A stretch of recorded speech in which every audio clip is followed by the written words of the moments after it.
This is Boston 25 News Now.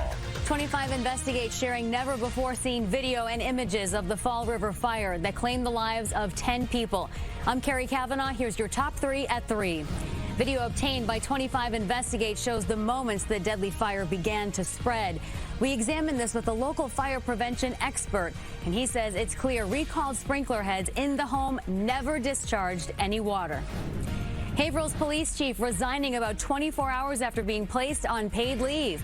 The news comes amid heavy criticism over the department's handling of recent controversies. And breaking news, crews in Waltham cleaning up after a tractor trailer pulled down live wires. They set cars on fire, even a school van. We'll be live with Boston 25 News reporter Daniel Coates in Waltham in just moments. First, we're on a weather alert for a potential nor'easter on the way for your weekend. Obviously, nothing out there right now. Sunny blue skies as we look live at the Zakim Bridge. Definitely some thick traffic heading northbound there, but enjoy that sunshine while you can. Boston 25 meteorologist Tucker Antico is here. So let's talk about it, Tucker. People are planning their weekends right now. When is the storm going to move in? Yeah, well, we have time before it gets here because basically for the rest of this afternoon and tomorrow, we quite literally have the calm before the storm, but as we get towards Sunday, that's when things take a bit of a turn. So soak up the sun.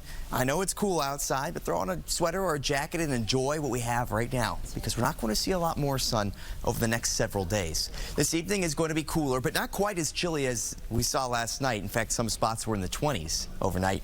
I expect us to hang around in the upper 40s for much of the evening, settling in around 40 degrees itself and a few degrees warmer if you're in the city.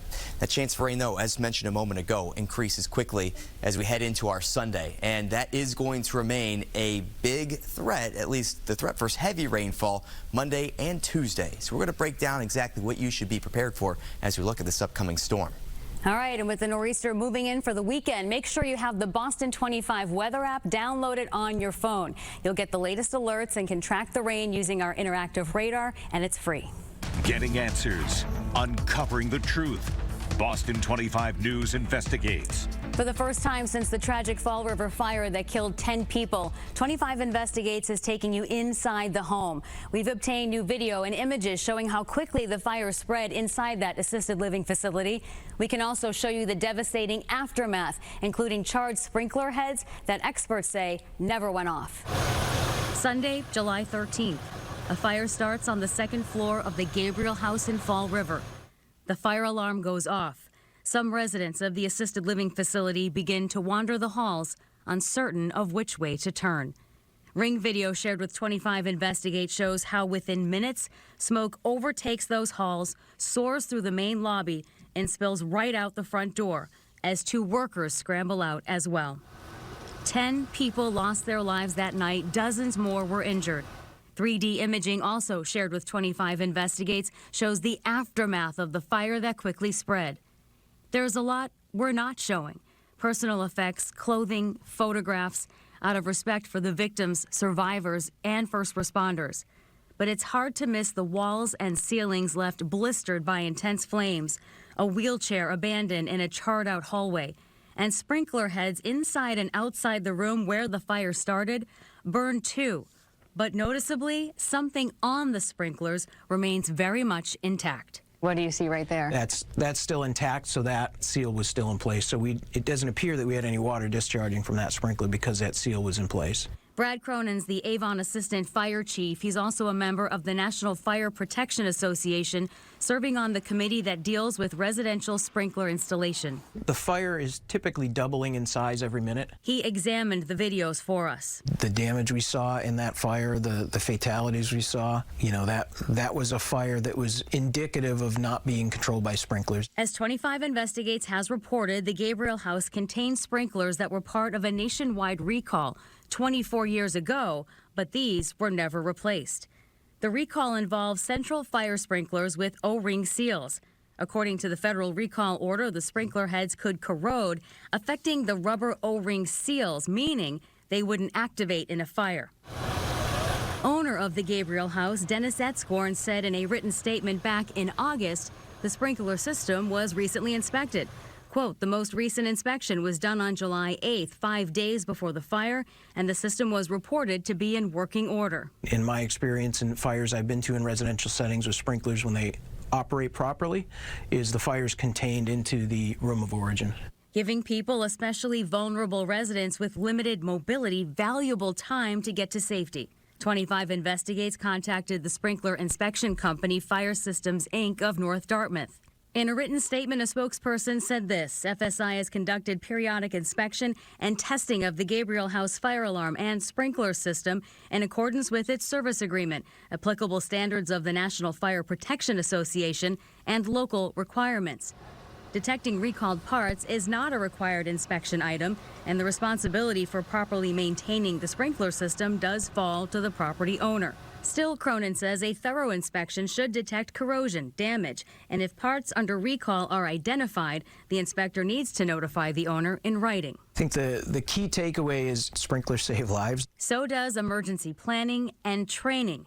He says don't just have a plan, have a practice. When chaos and fire happens, it generally doesn't go well. And Cronin said seeing all that damage and how the sprinklers failed only underscores the tremendous work of firefighters that night. More details now. Those recalled sprinklers have been found in 6 other buildings in Fall River. Fall River's fire chief says the properties have taken steps to replace them, but he's very concerned they could be in many other communities. The chief sent a letter to the state fire marshal calling on communities and property owners to double check, especially older buildings. 25 Investigates will continue to examine accountability in the Fall River fire. When we break news, we'll update you on TV and on the Boston 25 News app. Breaking news now, crews cleaning up after a tractor trailer pulled down live wires, setting fire to multiple cars. Check out that charred school van.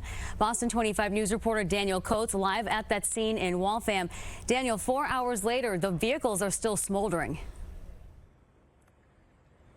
Yeah, and you can tell even just in the background here, those cars are still smoking after hours of being on fire. A scary incident. The good news here in Waltham, though, is that no one was hurt. But I want to show you how exactly this happened in this industrial park. Take a look up on this hill. You can see that that truck and a live wire is still hanging on it. We're told that that truck was too tall for the parking lot and hit that wire. And then if you look to my left, that actually dragged down a telephone pole and more wires. Those live wires then dragged across this parking lot onto several of these cars, sending them up in flames. And again, you can see them smoking up into the Waltham air, and the smell around this area too. You can tell just how intense the flames were, and we caught those flames. Take a look right here. This was just a few hours ago. With those thick black smoke coming from the cars, we're told they were burning for hours, starting at around 11:30.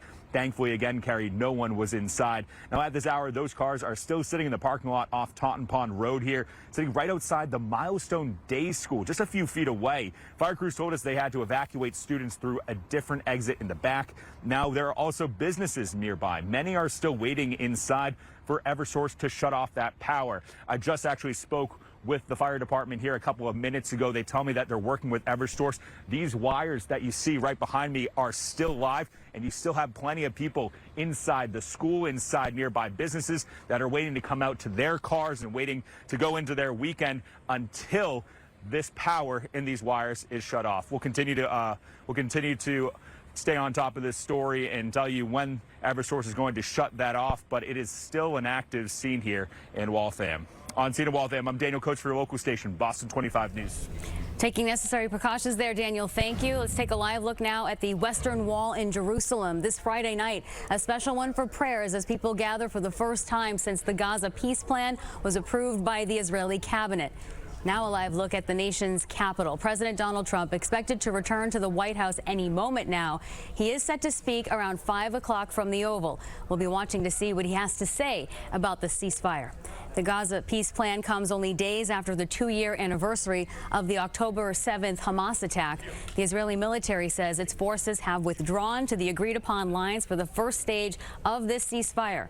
Now we watch and wait for the release of the remaining Israeli hostages being held by Hamas.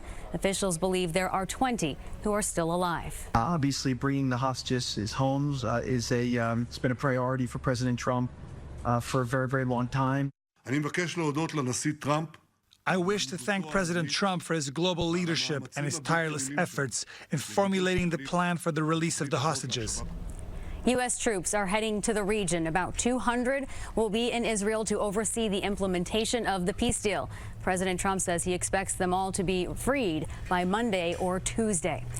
And one more live look at the White House, where again President Trump expected to arrive shortly. We're monitoring that. Again, he's expected to address the nation from the Oval at 5 o'clock. We're going to bring that to you live when it begins. Meantime, it'll be another long weekend for federal workers. No end in sight to the government shutdown. A live look here at the Capitol. We want to give you a timeline of what has happened since the shutdown began and what could happen if a deal is not reached. So it began last Wednesday, marking this day 9. So far, 6 votes on the same budget proposal have failed. No additional votes are planned before Tuesday. Military paychecks are supposed to go out on Wednesday. If they don't, it will be a first for military members to not get paid. And back to our weather alert with a multi-day nor'easter set to arrive this weekend. Here in Scituate, coastal flooding and wind top of mind. The people that have the houses on the seawall, they're the ones that pay the price. Really, for this storm, we're looking at the wind, possibly up to 50 mile an hour plus gusts. You have all the leaves on the trees, they act as sails, they catch that wind. So we are anticipating, if the winds get that high, that we will see limbs down and power outages throughout town. The Scituate Town Administrator is telling everyone to expect roadblocks, gas up generators, and tie down boats. He says prepare for the worst and hope for the best. Boston 25 meteorologist Tucker and Tico, that's what we do in these nor'easters. You just don't know how they're going to play out. Yeah, this one's certainly an early season nor'easter. So you heard, leaves on the trees certainly a factor. Good news is that it's not quite as powerful as some that we've seen in recent fall months. The setup here, by the way, features 2 different systems. One out here in southern Canada, another one out here in the southeastern U.S. right off the coast. The systems alone are kind of weak, but they're going to come together right here just south of New England, and that's where we're going to develop our nor'easter that will bring us the rain, the wind, even some coastal splash over. Temperatures in the morning tomorrow and during the day tomorrow on the cool side, but you know what? It's dry. That's the key. So get outside on your Saturday.